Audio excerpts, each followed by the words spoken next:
Olá, pessoal. Hoje nós vamos falar do grande filósofo, grande físico da antiguidade chamado Anaximandro de Mileto. Então, Anaximandro era membro da escola de Mileto, foi discípulo e sucessor de Tales de Mileto, o fundador da escola. Então, ele nasceu provavelmente no ano 610 a.C. e morreu por volta de 546 a.C., né? Quem nos afirma isso é Apolodoro, nas suas crônicas, que Anaximandro tinha 64 anos, no segundo ano da 58ª Olimpíada, e que morreu pouco depois, tendo atingido pouco mais ou menos, a sua plenitude, aproximadamente durante a época de Polícrates, tirano de Siracusa, como nos informa Diógenes Laércio, no seu livro 2, 1 ao 2. Então, segundo os mais antigos testemunhos, escreveu um livro em prosa, Naquele período, a poesia era, de fato, a forma literária por excelência, mas com o título dado, em geral, às obras dos pré-socráticos, acerca da natureza. Então, a tradição é unânime em lhe atribuir esse importante escrito sobre a physis, extremamente breve, mas que preservou até os nossos dias o conteúdo do seu projeto filosófico, científico, ou de filosofia da natureza. Então, Anaximandro, a exemplo de Tales, seu mestre, igualmente se propõe a dar uma explicação do princípio do processo de origem do universo, afastando-se dos modelos explicativos de caráter mitológico e então restringindo-se então aos limites possíveis da experiência humana racional. Então, Anaximandro conseguiu expressar pela primeira vez em termos no nível da razão o conflito vivido diante da realidade aparente. Como deduzir a multiplicidade testemunhada pelos sentidos à unidade exigida pela razão? Então, a especulação cosmológica, o problema da física, que constitui o conteúdo nuclear da sua obra, o centro ali, aproximando dos seus concidadãos, seu concidadão Tales, mas ao substituir o princípio da água, como aquele elemento singular determinado para explicar a totalidade da multiplicidade, ele tira a água e coloca o apeiron. O que é o apeiron? Apeiron, numa tradução nossa, seria o que? O infinito, o ilimitado. Então ele se distancia muito do seu antecessor, Tales de Mileto. Então, constituído então tal procedimento, um avanço teórico e de fundamental importância. Então, Anaximandro, que é companheiro de Tales, dizia que o ilimitado é totalmente responsável pela gênese e pela dissolução do universo. Afirmava ainda que a dissolução, e muito antes a gênese, o princípio, o início, acontecia repetindo-se tudo isso desde um tempo ilimitado. Então, quem nos escreve isso é o doxógrafo Pseudo-Plutarco, Strômates. Então, desse tratado, só nos chegaram um pequeno fragmento preservado por Simplício, outro doxógrafo, e que o acolheu, na obra de Teofrasto. Então, As Opiniões dos Físicos. Então, trata-se do primeiro escrito filosófico na história do pensamento ocidental. Então, nele ocorre pela primeira vez a forma explícita, o uso do termo arqué. Então, como princípio primeiro da realidade última de todas as coisas.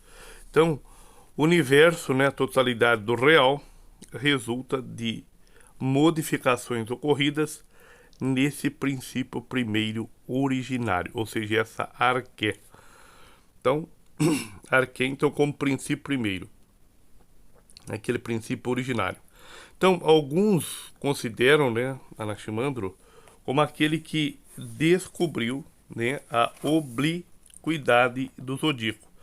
Também introduziu e aperfeiçoou lá na Grécia, né, já existia nos babilônicos, evidentemente, né, a utilização do gnomon, né, ou seja, aquele esquadro, né, ou haste vertical, cuja sombra projetada no solo devidamente graduado indica a hora do dia e a posição do Sol na eclíptica, né?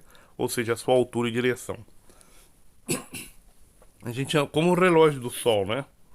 Então, o que eles queriam registrar? Os solstícios, né? Os equinócios, as estações do ano. Então, um gênio científico, não é verdade? Só que aquele gênio científico mais primitivo, né?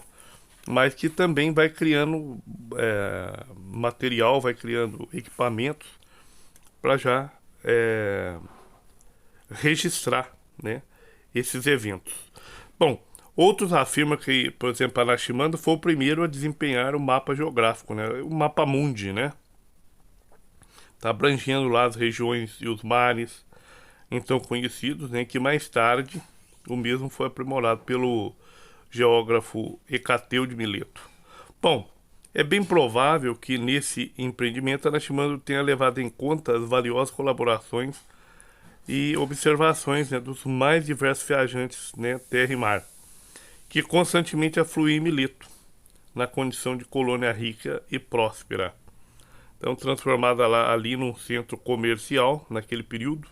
Então, Anaximandro vai aos poucos delineando, né, a nova maneira de ver as coisas no interior da cultura grega. Então essa nova visão, uma visão naturalista, vai se consolidando lentamente e vai acentuando a ruptura com aquela mentalidade anterior tradicional mítico-poética, né? Mais de sentido psicológico. Então o universo passa então a ser visto como uma estrutura dinâmica no interior da qual se digladiam os pares de opostos. Então, nessa ruptura, cresce na medida em que Anaximandro apresenta os contrários como elementos físicos, ou seja, qualidades inseparáveis da matéria na qual se encontram e que lhes serve de sustentação. Então, destituídos então daqueles aspectos de divinização característico, né, do corpo de saber anterior. Então, os mitos teogânicos e cosmogâmicos, né, aquelas histórias divinas, ficam mais distantes da nascente cosmológica alicerçada. Então, agora sobre os princípios que, se não inteiramente abstratos, pelo menos eram possíveis, né, eram, aliás, passíveis de serem entendidos como conceitos naturais, físicos, né, da natureza e não de deuses, né? Então, para Anaximandro, a substância original, então, é o que? É o apeiron. Ou seja, o mundo, né, constitui o mundo o que constitui o mundo é indefinida e em nada se assemelha a qualquer espécie de matéria ou elemento visto do mundo já estruturado. Ou seja, não sendo, portanto, identificada com os elementos particulares determinados como água, ar, fogo e terra. Constitutivo do mundo, né, o princípio primeiro é espacialmente indefinido e qualitativamente indeterminado, ou seja, não se identificando com qualquer outra coisa percebida na natureza. Tal como já ocorreu com Tales, também Anaximandro atribui seu princípio indefinido de apeiron uma substância originária. Então, as principais prerrogativas próprias, por exemplo, dos deuses homéricos, né, quer dizer, a imortalidade e o poder ilimitado de governar todas as coisas. Assim, o primeiro princípio é divino, incriado, imperecível e indestrutível. Ou seja, eterno e sempre jovem, né? como nos vai informar Hipólito, né? O ilimitado é eterno e não envelhece e abraça todos os cosmos. Olha, então o escrito de Anaximandro nos foi preservado por Simplício. É o primeiro documento, então, filosófico produzido, né, pela filosofia da natureza nascente e de difícil interpretação. Então, tudo indica que Anaximandro foi influenciado pela observação que fez as primeiras mudanças da estação do ano, né? Então, ele começou a observar lá calor, seca, né, características do verão. E viu que não perduram para sempre, sendo então substituído com o passar do tempo, né? E para que se faça justiça pelo inverno, o seu contrário. Então você sai lá da primavera-verão e entra no outono-inverno. Há essa mudança. Então, caracterizado então o inverno pelo frio, pela presença abundante de chuvas, enfim. E dessa observação, né, a substituição daquele que pretende então exercer o predomínio, né, o domínio absoluto, de forma injusta, pois não é o único, né, é evidente, é o castigo, né, imprescindível para que se restabeleça o equilíbrio necessário entre os contrários, ou seja, inverno e verão, e que separa a partir do princípio de Apeiron, a substância originária de todas as coisas. Então, o beneficiado, existindo, né, predominando, alimentando, vamos dizer assim, as mesmas pretensões do que fora substituído, então dominar, ou seja, existir para sempre. Então, cometendo, portanto, a mesma injustiça daquele que já fora punido e sofrer idêntica penalidade pelo excesso cometido, cessará de existir. Assim, a continuidade, né, das inevitáveis restrições, ou seja, substituições dos contrários, assegura então a igualdade dos elementos contrários e a estabilidade da mudança natural, ou seja, essa observação do clima.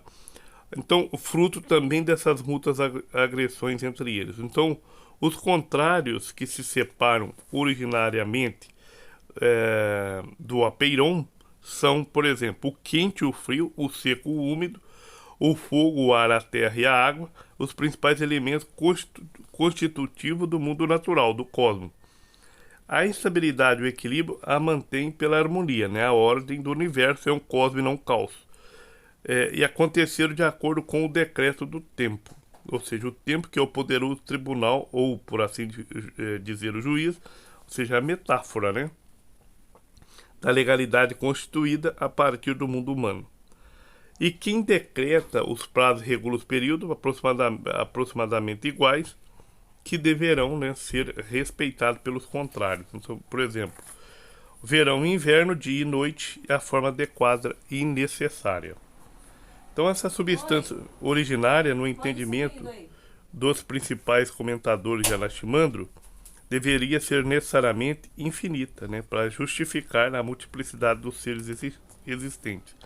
E, ao mesmo tempo, indeterminada, porque se a identificasse como um dos elementos particular determinado, né, substitutivo específico do mundo, este haveria de exercer então tal predomínio, né, um domínio absoluto sobre os outros elementos, impedindo-os de se manifestar. Então, portanto, Anaximandro existe uma outra natureza, na condição única, né, única fonte, por assim dizer, né, arquefísis, né, substância originária, infinita e indeterminada.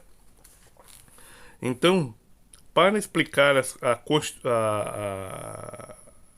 a constituição do universo, então Anaximandro afirma que o Apeiron, ou seja, a substância originária, infinita e indeterminada, seria dotado de movimento eterno, não é isso? Ou seja, o movimento eterno e como eles surgem os céus, vai afirmar Hipólito. Então, ele coloca então um vórtice, né, em todo em revolução, semelhante, né, a um redemoinho de vento em turbilhão, ou seja, em consequência desse forte movimento de rotação originário primitivo, né, desprendeu-se, né, em uma massa da qual se separam os pares de contrário, quente e frio, seco e úmido. Essa é a teoria, então, de Anaximandro, né? Ele vai explicando isso daí até chegar nas consequências do Apeiron e nesses pares de contrário. Então é sem dúvida um notável pensamento de Anaximandro, né, representar a Terra imóvel, por exemplo, no centro do universo. Sua forma é de um cilindro, né, de altura e de 1/3 de sua largura, sem a necessidade de um suporte material, como teria colocado Tales, né, sobre a água, né? A Terra flutua sobre a água, dizia Tales. Então, estando, portanto, equidistante de tudo e seu equilíbrio, ou seja, a imobilidade e o repouso. Então, ela é assegurada pela atração das forças iguais e contrárias que se anulam reciprocamente. Então, não havendo então predomínio de uma das forças que a atraem. Então, a Terra mantém imóvel e sem necessidade de apoio. Qual que é o interessante disso aqui? É que pela primeira vez, então, a genialidade de Anaximandro deve ser acreditada, sobretudo, ao fato de ter sido o único pré-socrático, né, a se lembrar de forma coerente que o ser humano é animal e parte integrante da física, né, da natureza. E também como único substrato deve estar na origem e na estruturação de todos os seres que a integram. Então, nessa perspectiva, ele coloca que o homem, né, como um dos primeiros animais. Aí ele vai colocar na teoria dele que teve inicialmente o corpo coberto de protetoras escamas e tudo mais. Então, assim como Tales, Anaximandro não foge à exigência da razão, então oferecendo uma explicação por meio de causas naturais para fenômenos do tipo tido por ele como natural, afastando-se daquele discurso mitológico, né, sem então ultrapassar os limites impostos pelos dados fornecidos pela experiência humana sensível e racional. Então vai fazer da sequência na filosofia da natureza, sendo dando uma explicação da causa originária, da arqué, né, como algo natural e não mitológico. Então um grande abraço, bons estudos, muito obrigado.